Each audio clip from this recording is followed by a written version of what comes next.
ChatGPT was wrong. Can you believe it? I asked ChatGPT if I were an online business owner making $300,000 in profit, how would I legally pay $0 in taxes?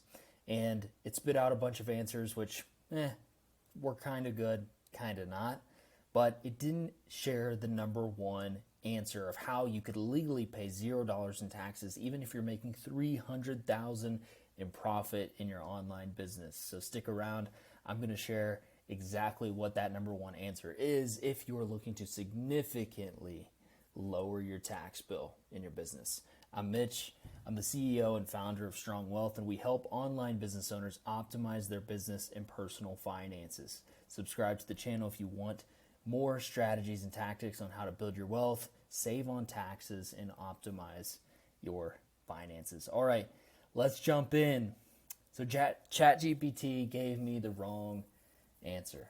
All right, so it spit out things like maximize your business expenses, contribute to a 401k, optimize your entity selection, hire your kids, utilize an HSA, which are all great.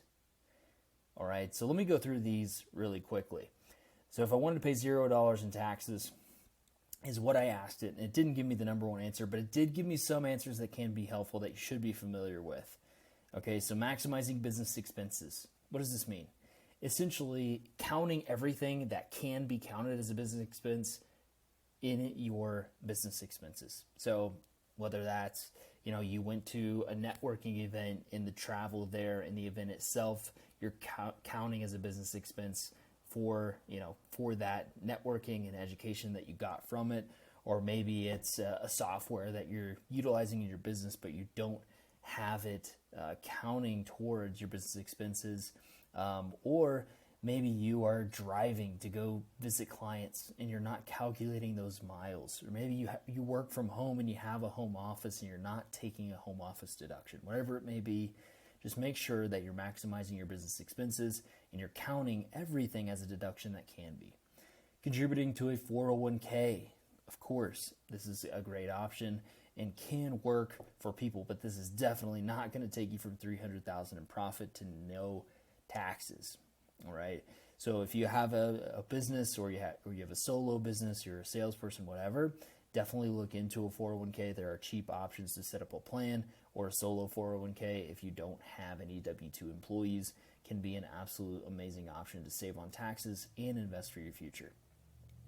But not going to work for this one. Optimize your entity selection. So LLC, S Corp, C Corp. What should your entity be, and will that save you on taxes? You should be looking at this to save on taxes, but it won't get you down to zero. Hire your kids. If you have kids, you can hire them in your business as long as they are doing regular work and they are doing work that is actually suitable and deserves for them to be paid. You can hire them and you can pay them, and you can actually use that as a business deduction because they will get their own standard deduction. You could pay them technically over $13,000 and it would be completely tax-free, which is a whole nother strategy for another video. Utilize an HSA. So if you have a high deductible health plan, you can utilize an HSA, which will give you triple tax benefits and can save you on taxes. It can be a smart move. But none of these are going to allow you to legally pay nothing in taxes. So ChatGPT gave me all of these great answers, but not the number one answer. Do you have a guess as to what it is? I'll give you a hint. You've probably been a consumer of this recently, the last time you traveled. Hopefully the wheels are spinning now. Buying short-term rentals. So the number one answer of if you were an online business owner making $300K in profit, how would you legally pay $0 in taxes? The number one answer would be to buy short-term rentals. Of course, you can do all of these other things in addition to buying short-term rentals, but this is the number one thing that will make the biggest impact if you really want to completely wipe out your tax bill.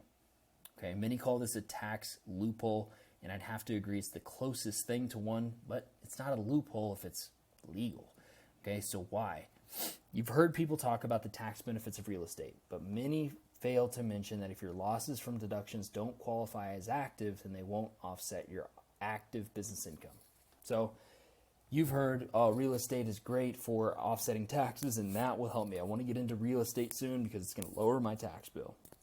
Everyone says this, but they don't understand that by default, real estate losses. So you buy a real estate property, you put a tenant in there, and they pay you rent every single month, and then you can take depreciation of the property itself. You can take the expenses of managing it, et cetera, et cetera. And most of the time, you end up with losses on paper owning real estate due to those unique deductions that it provides. But those losses by default will be considered passive losses if you are not a real estate professional. So if your business, your online business, is not in the real estate industry, it would be nearly impossible to qualify as a real estate professional and have those losses be counted as active losses. But they need to be counted as active losses if you want them to offset your active business income. All right, so if let's say you have an agency where you are doing marketing for other businesses and you're making $300K in profit, if you go out and buy a long-term rental, you're going to have to qualify as a real estate professional to be able to offset that $300K.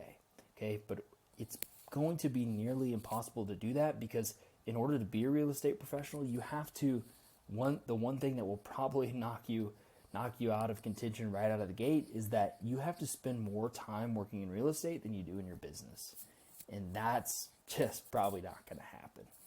All right, so that is not going to work to lower your tax bill. But here's why short-term rentals can, and what the difference is between long-term rentals and short-term rentals, and how you can get these losses to count as active much, much easier on short-term rentals than you can on long-term rentals. All right, so as an online business owner, it'd be nearly impossible to qualify your passive losses as active unless you work in real estate in some form or fashion. All right. Now that's true for long-term rentals, but short-term rentals lower the barrier to entry, like I just mentioned. So instead of 750 hours and more than 50% of your time working in real estate, you must only spend 100 hours and more than anyone else. So let's say you buy a short-term rental, you must spend 100 hours working on that short-term rental, whether that's managing the property, managing tenants, whatever it may be. And you must do more work than anyone else on your short-term rental, which shouldn't be too hard to actually meet this qualification if you are a business owner, right? So that this barrier to entry to get passive losses to be active losses is much lower with short-term rentals than it is with any other type of real estate, okay? So that's why the number one answer is buying short-term rentals, because you can get these losses that come from, you can get the tax benefits of real estate to actually offset your business income. So let's dive in a little bit deeper here. So to qualify the deductions as active losses, that actually lower your taxable income from your business. So if you followed these steps, you bought one or more short-term rentals, you performed a cost segregation. Okay, this is an important piece of the puzzle here. So cost segregation, what this does, by default, your short-term rental property will be, the cost of it or the value of it will depreciate over 27 and a half years. All right. So that is by default. Residential real estate depreciates over 27 and a half years. So you can take the total cost of the property divided by 27 and a half, and that's essentially how much, about how much you can depreciate each year as a expense. Okay, so how we actually can speed this up and bring a lot of those costs forward rather than having them be spread out over 27 and a half years, we can actually make part of them spread out over 15 or less years. So when we do a cost segregation, this splits out certain components of the property. So it says certain components like the utilities, maybe the driveway or the roof or the doors and hinges, whatever it may be, these littler components, they can actually be depreciated over 15-year or less time frame. And so the cost segregation allows you to actually determine what percentage of the cost can actually be depreciated over that shorter time frame versus just the building as a whole, which is by default depreciated over 27 and a half years. All right. And then utilizing bonus depreciation. So this is a rule that was actually put into law by President Trump. It's actually phasing out now. Okay, so bonus depreciation, essentially what it says is anything that can be depreciated over a 15-year time frame or less can actually be taken entirely in the first year. Okay, so that's what it was from 2022 and a few years before that, but now 2023 is actually phasing out. So this is saying 80% now this year, and it goes down to 60% next year and so on. 80% this year of the cost of anything that can be depreciated over 15 years or less can actually be taken as a deduction in year one. So we perform the cost segregation to break out those components, and then the bonus depreciation allows those components to be taken as a deduction in year one rather than over 5 to 15 years. All right. And then if we meet these lower requirements of only spending 100 hours or more than anyone else, we actually get to take a lot of these deductions up front. And that's how you could end up paying zero taxes on your active income if you make $300,000 in profit in your business. All right, so you can do all these other things, but the number one answer is going to be buying short-term rentals.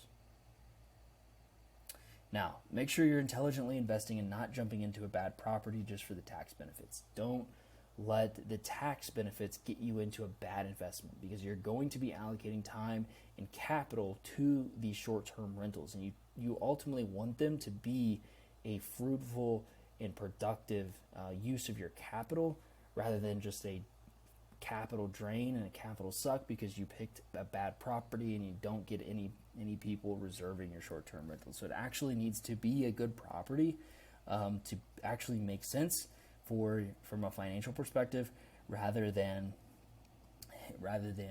just throwing money at something just for the sake of the tax benefits, because you'll end up losing more than it'll actually benefit you in taxes.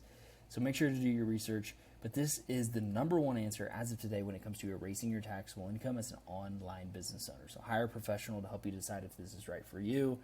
If you think that this could potentially be a good strategy for you and you are interested in short-term rentals, feel free to reach out to us. You can go to strongwealth.net and see what services we offer, and we can actually help you evaluate your short-term rental deals and see if it will make sense and how much it could actually save you on your taxes. But that is the number one answer to this question. If you were an online business owner making $300K in profit, how would you legally pay $0 in taxes? So for more videos like this, please subscribe to the channel, and I'll definitely be bringing you a bunch of value on how to save in taxes, how to build your wealth, and how to optimize your business and personal finances. Thanks for watching. I'll see you in the next one.